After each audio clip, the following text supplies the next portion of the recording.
Welcome to Sacerdotus Hangouts, the broadcast that answers doubts about God, the Catholic Church, science, philosophy, and other worldly topics figured out.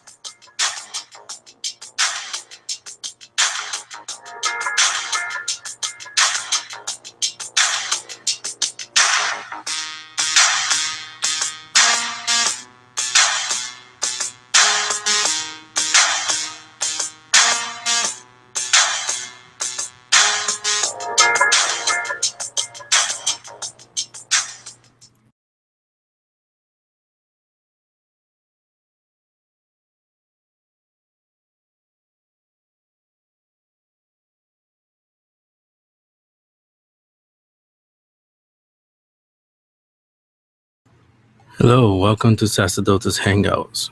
Again, I apologize for the delay or start. Obviously, my daily schedule can be hectic and things can get backlogged. But anyhow, we are, and today's topic, I'm going to speak on 10 reasons why gay marriage is dangerous. And again, let me begin by stating that the things that I'm going to say to you are not meant to attack the gay people, lesbian people, transgender people, bisexual people, so forth. It's a critique on the idea of unions within these groups, of classifying them as marriage. So again, I'm not attacking the people. The people are wonderful people. They're children of God, and they deserve all of our love and respect, of course. But on the free speech, of course, we're free to critique anything, criticize anything. So I'm just offering criticism on the concept of same-sex marriage or gay marriage. The first reason, and I'm taking this from my Catholic Faith Sharing blog. So you can find it on catholicfaithsharing.blogspot.com. And the post was made on July 10th, 2013. So you can find it on that blog. And in the near future, hopefully, I will be taking each of the 10 reasons and expounding on it more deeply. So on the Sacerdotus.com blog. So stay tuned to that. The first reason I have here is marriage will not be considered a unique natural family building institution. And what I mean by that is that if we start allowing all kinds of different unions to be classified as marriage, then the idea of the family as a man, woman, and child will just dissolve. New ideas, new things will start to come about. And we see this with in vitro fertilization. And recently there's two celebrities arguing over who has rights over the frozen embryos. One party wants to destroy them, the other one wants to have them. And we see these types of problems with these artificial children, artificial families. And that's pretty much what they become, artificial. So the whole idea of marriage being the unique natural family building institution disappears. It becomes a no holds bar. And when you do that, it just creates confusion. It creates conflicts, as we see with this whole embryo fight dispute. And it will just get worse from there, depending on what new things science comes up with to try to create life in a test tube, human life test tube babies, whatever you want to call it. So that's what I mean by marriage will not be considered a unique natural family building institution. And eventually, God forbid, there will come a point where probably nobody will want to have children because the world will become so self-centered. People will become so self-centered. It's all about me. That the whole idea of having children and starting families is just going to be deemed an archaic, primitive idea. And we are already starting to see this. It's a billionaire out there, a Russian billionaire, who's trying to figure out, he's paying scientists top-notch money to figure out a way to transfer the human consciousness into machines, into robots. Because he hopes that he could live forever, almost like an immortal, a technological immortal being. So we see the way the world is going, these crazy ideas where man thinks that he is God when he is not. And it all begins with the family, with the marriage. That's where we all come into existence. If our parents didn't meet and get together, marry, and have intercourse, and we would not be here. We would not have been conceived, gestated, and born, and then grow up into whatever age we're at now. So the family is very important. It's the cell, the nucleus of human life, of society. If you start destroying it, chipping away at it, then you could say goodbye to the rest of it. Because what happens if you tamper with DNA, somebody's DNA, you destroy the person. It starts to mutate. Cancer develops. And after that, death. So when we start to play around with the family, the nucleus of society, then all kinds of problems will come about.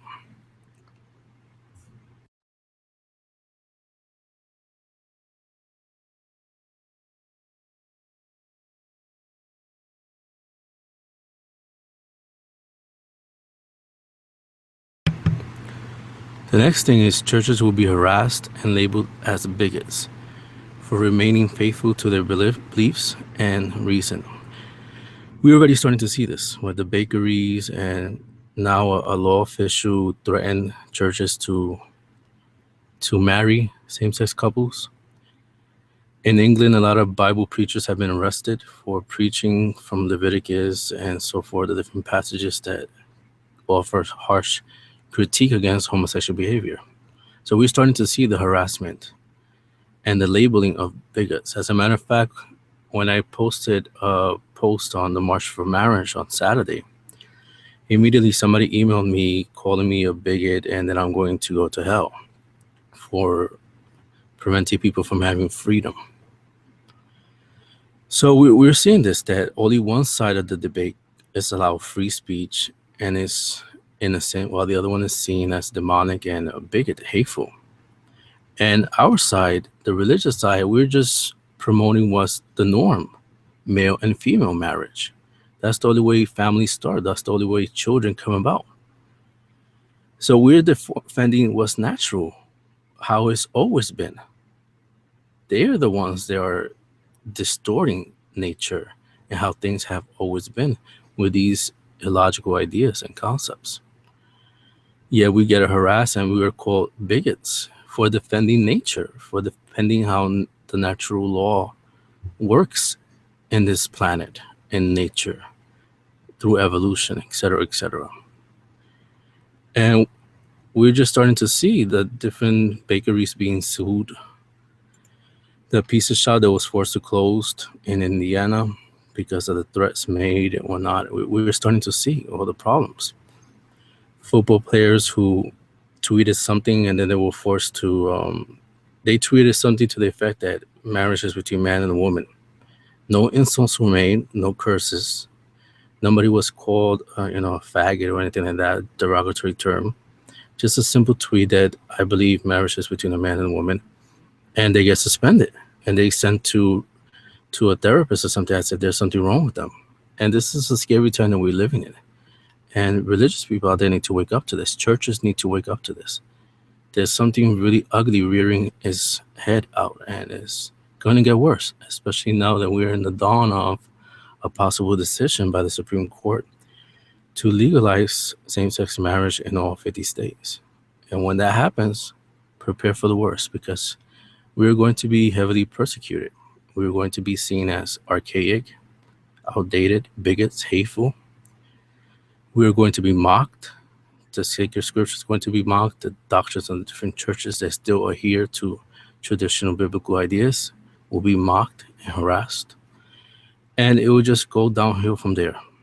Even during the March for Marriage, a group of LGBT protesters stormed the stage while an African-American preacher was speaking and interrupted this couple of a preacher and his wife. So it's already starting.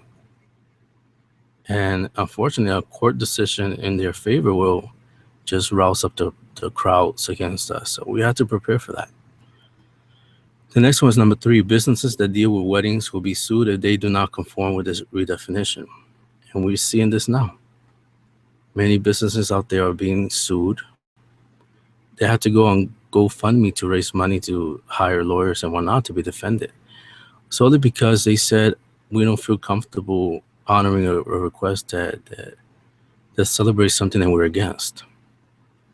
And the irony is that when a Christian goes to a gay-owned bakery or something and requests a cake with biblical scriptures condemning homosexuality or I believe marriage is between a man and a woman, they're denied service. Yeah, there's no uproar from the media, there's no protest, nothing at all. The Christians are seen as troublemakers, going in there instigating, starting trouble. But yet when they deny to create a cake or something that supports something they disagree with, something that's immoral, when they follow their conscience, then they're called biggest, hateful people, old-fashioned people, and are sued, are taken to court. So we're seeing this all over now with the businesses. 4, children will grow up confused. Studies show that when a parent is missing from the house, specifically a father, the children grow up with problems. They have tardiness in school. Many of them drop out of school. They end up in jail. They engage in criminal activity, gangs and whatnot, because they have that lacking. They lack that feel of being loved and accepted into something. Because again, the first natural gang, so to speak, is the family. That's how we learn about society, about the human race. It's by growing up in the family and interacting with the mother, father, and the sister, brother, so forth, we learn about the rest of humanity, and we're prepared to engage the rest of the world when we go to the playground as kids or pre-K, kindergarten, etc., etc.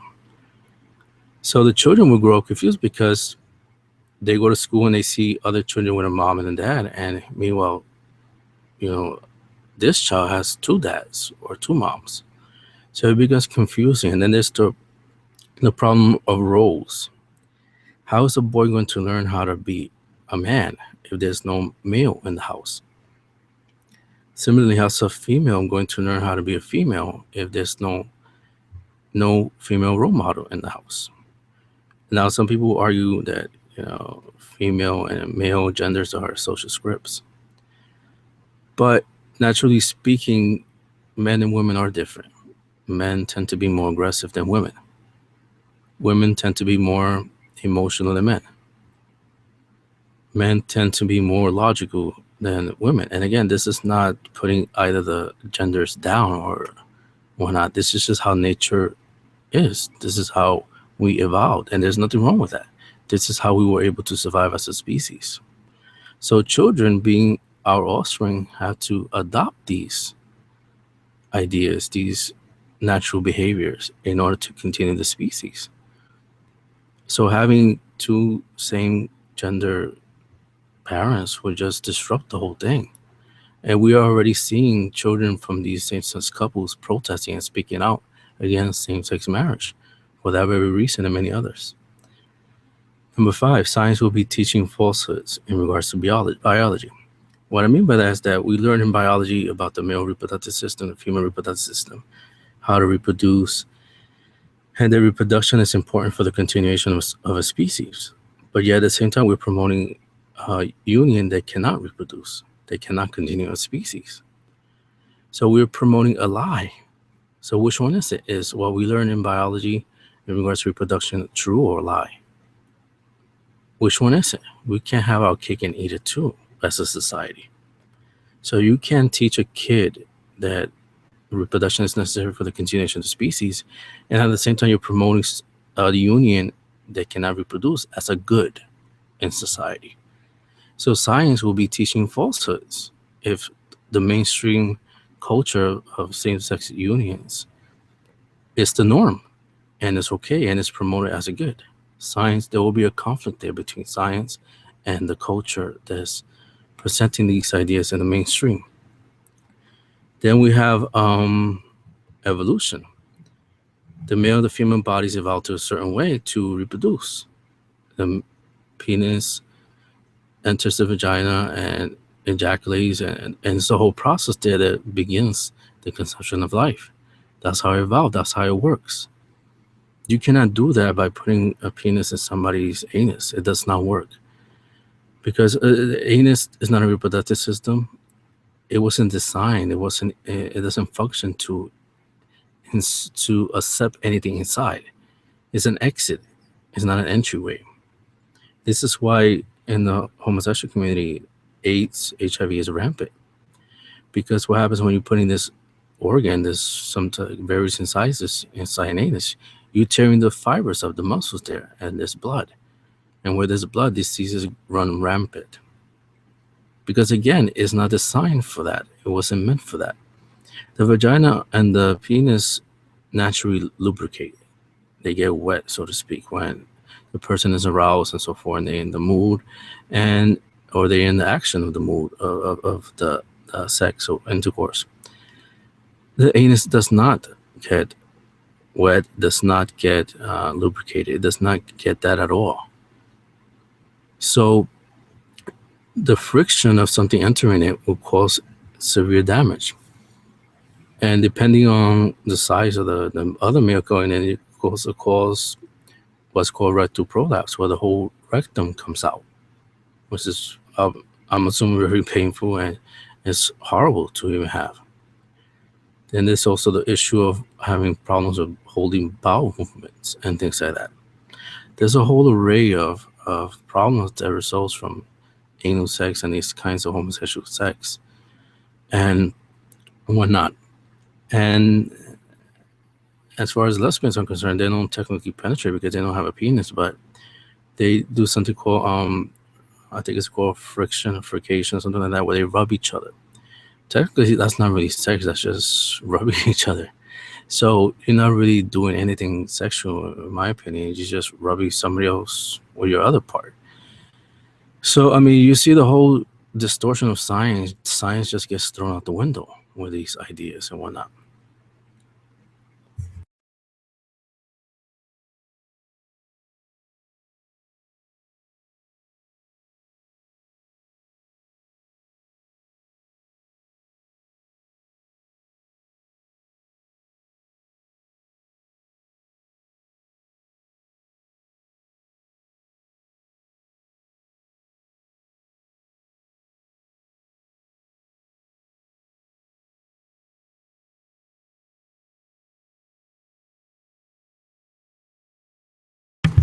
The next reason is number 6. Psychology will have to be altered in order to avoid contradiction in studies. Now, this also ties in with the number 4 with the children, is that psychology has many studies showing that 2 parents are necessary for children to grow up healthily, not only physically but psychologically. So what happens when you start promoting ideas of 2 males and 2 female unions? What happens to those studies that show evidence that a male and a female parent are needed? There's contradictions there. So which one do you accept? Do you accept the studies from the psychology showing evidence? Or do you accept the emotivistic argumentations offered, saying that, oh, well, love is love, and blah, blah, blah? Which one do you accept? So you start to see all these different contradictions and whatnot. And last week, forget his name, forget his first name, but he announced on the show with Diane Sawyer that he was a woman. He's a male and he's transitioning to a woman. Then, if you have those ideas being circulated as normal, what about the psychological studies regarding gender dysphoria, which is still in the DSM and presented as a mental illness? So what happens with that? Here you have psychology saying that this is a mental illness, that if you think that you're the opposite sex, there's something wrong with you psychologically. And then you have these people saying, I'm perfectly normal. If somebody feels they're not in the right body, then they shouldn't have to suffer with that. And I saw the other day a news report where the parents are paying for their child's transgender surgery instead of resorting to psychological methods to see what's going on with this kid. And unfortunately, sometimes the psychologists themselves just push for the idea to get them operated so that they won't be stressed out. but they completely disregards the studies regarding gender dysphoria. So there's that contradiction, that problem right there, that who are we going to believe? Psychology, the studies of psychology, or these people pushing the idea of transgenderism and that is normal and whatnot? So we have a big problem there. And we're getting to the point that there's even psychologists out there that are trying to push the idea that pedophilia is normal, that it's okay for an adult to love a child sexually, and that's completely normal. There are actually psychologists out there pushing this idea, trying to get pedophilia removed as a disorder. It's scary, but this is the world that we live in. Truth is being forsaken for a lie. The next is 7. Evolution will be questioned because same-sex relations serve no biological purpose in the maximum of the species. And I touched on this earlier. If we are to believe in the theory of evolution, that species evolved using the best genes that allow them to survive, then what are we to say when the whole idea of same-sex unions come into play? How do they serve to advance a species, to pass on genes? Because two homosexual couples cannot, or a couple of homosexuals cannot pass on genes. It's not possible to pass on genes. So then what do we accept? Do we accept this, or do we accept the theory of evolution that shows that species survived because they were able to pass on their genes? So how can we present the norm, evolution, in light of these unions that exist out there? It makes no sense whatsoever. Now, some people may throw out the argument, well, animals do it too. Animals have homosexuality. That's not true, because homosexuality is a social script. It's a human thing. It's a human behavior. When you see animals like penguins or something of the same gender having sex with each other, it's because they're animals. They're behaving like animals instinctually. They don't know what they're doing. They didn't wake up and say, okay, I'm a penguin and I'm homosexual and I'm going to do this. They don't think that. They're not capable of that. They do not reason. They work on instincts, and sometimes they get confused. And they do different things. They might think the male is another female. Sometimes they do it as a sign of dominance, to show that this animal is the head, the alpha male, so to speak. It doesn't mean that they're homosexual, because that's a human thing. The word homo means man. And the term homosexual is also same, but generally speaking, homo means man, meaning that it's between the men. So that's how the word evolved from. But now, of course, they try to make it into more generic version. But originally, the word developed from that understanding of the word. So how can we put evolution to all of this? It doesn't make sense to even have evolution, and we're going to promote these ideas of same-sex unions, which completely contradict evolution and science. Number 8, the family will go and then society will follow. Like I said before, the family is the cell, the nucleus of society. That's how we learn about humanity. We're born in a family. We do not get delivered by a stalk somewhere. We're born into a specific family, and we grow up with them. So when you start destroying the family and the whole concept of the family, and you start destroying what it means to be male and what it means to be female, then you destroy society, because what's society made out of? Men, women, and children. So you destroy the core of society, then society will follow. It will just collapse. And we've seen this with the ancient empires, Rome and Greece, where these empires were so great, they became smart, they used philosophy, primitive science and whatnot. They started to experiment with relativism, and they started promoting homosexuality and the family and what's on the attack, just like it's going on now. The history is repeating itself, and eventually they got so caught up with the whole hedonism that they weren't paying attention to the threats outside, and they were invaded a couple of times and eventually went bankrupt. A recession, and they both collapsed, Greece and Rome. these great empires collapse. And we're starting to see that all over the world. And with society, if we destroy the core, then there will be nothing left. Number 9, societies that have done this are not extinct, and I already touched on that with Rome and Greece. That when you start chipping away at the family, then the rest of it will just disappear, will collapse, it will go. 10, all other subcultures will demand marriage under the same pretense. And what I mean by this is that polygamists, pedophiles, people who have sex with animals will start to demand marriage. Because if 2 men, 2 women can marry, then why can't a man marry 100 women or woman marry 100 men? And why can't a man marry his goat? Because technically a man is a hominid. He's an animal. And a goat is an animal. They're both animals, right? So why can't they marry each other? So we're already starting to see this. This is not just me being exaggerating or using hyperbole or whatnot, but we're actually seeing this right now. People making these arguments, saying that if you allow this marriage, then everybody else should be allowed to marry. And if we keep doing this, if there's no line drawn, then say goodbye to everything, to society. The family will go, and society will go with it. So those are the 10 reasons pretty much summed up as to why gay marriage is dangerous to society. Now, there's a difference between saying gay people are dangerous to society and gay marriage. I'm not saying the former. I'm not saying gay people are dangerous to society. Obviously, gay people have offered great things to society. Look at Alan Turing, who was so instrumental into cracking the code of the Nazis. And he was homosexual, he was gay.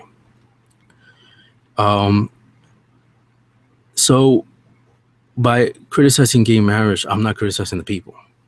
Again, the people are great, the people are wonderful, they're children of God, and they deserve to be loved, respected.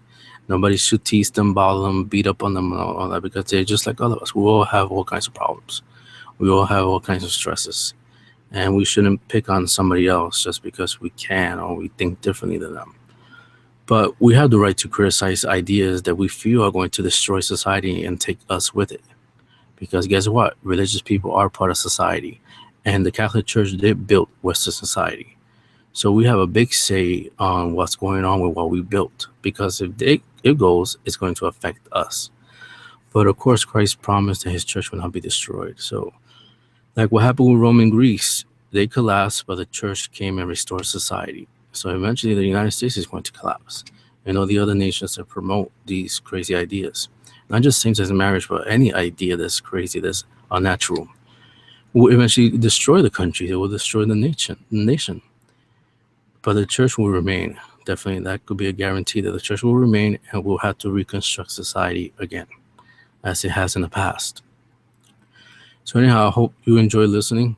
And now the Supreme Court is getting ready to hear arguments regarding whether the states have a right to use their constitutions to ban same-sex marriage or not. So we have to pay attention to that. I have a feeling they're going to decide in favor of same-sex marriage because, I don't know, I just have that feeling, and prepare for the worst. It's going to get really ugly, and we just have to pray and be prepared. So thanks again for listening. God bless and Mary keep. And tomorrow's show at night at 11:30 Eastern time is going to be on pro-choice and whatnot. So I'm going to speak about that, pro-choice and abortion and so forth. Take care and have a good night. Bye now.